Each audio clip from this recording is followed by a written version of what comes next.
નમસ્કાર મિત્રો, હળવદના ધબકાર પ્લેટફોર્મ પર આપ સર્વનું હાર્દિક સ્વાગત છે. મિત્રો, હળવદ જે જીઆઈડીસી વિસ્તાર છે કારખાના પાછળનો, ત્યાં 1000થી વધુ લોકોનો એક આખો પરિવાર ત્યાં રહે છે. કોઈ કાચા મકાનમાં રહે છે, કોઈ ઝૂંપડામાં રહે છે. અચાનક જ ત્યાં એમને નોટિસ આવી કે આ વિસ્તાર ખાલી કરીને આપ જતા રહો, એટલે કે આખું જીઆઈડીસી જે વિસ્તાર છે તે ખાલી કરી દો. અને ત્યારથી જ લઈને લોકોમાં ચિંતા હતી અને લોકો અલગ અલગ જગ્યાએ રજૂઆત કરતા હતા. ત્યારે આજે તમામ જે લોકો છે તે મામલતદાર કચેરીએ પણ પહોંચ્યા હતા, ત્યાં ધામા નાખ્યા હતા. અને આ બાબત જે ધારાસભ્યને ધ્યાનમાં આવતા ધારાસભ્ય પણ ત્યાં પહોંચ્યા હતા.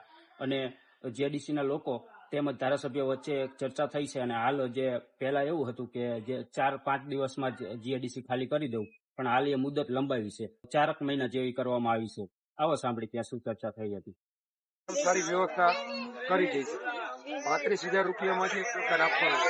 કોક પાસે પૈસા નથી ને તો રોજના 100 રૂપિયા આપશે ને, એવું પણ અમે અત્યારે સર્વાનુમતે કર્યું કે 100 રૂપિયા રોજ આપે તો મહિને 3,000 રૂપિયા અને પૈસા પૂરા થાય કબજો અત્યારે જ આપી દેશે, પછી એને દસ્તાવેજ બધું પછી કરી દઈશું. 35,000 ભરીને તરત એટલે એ રીતે આયોજન કરી છે.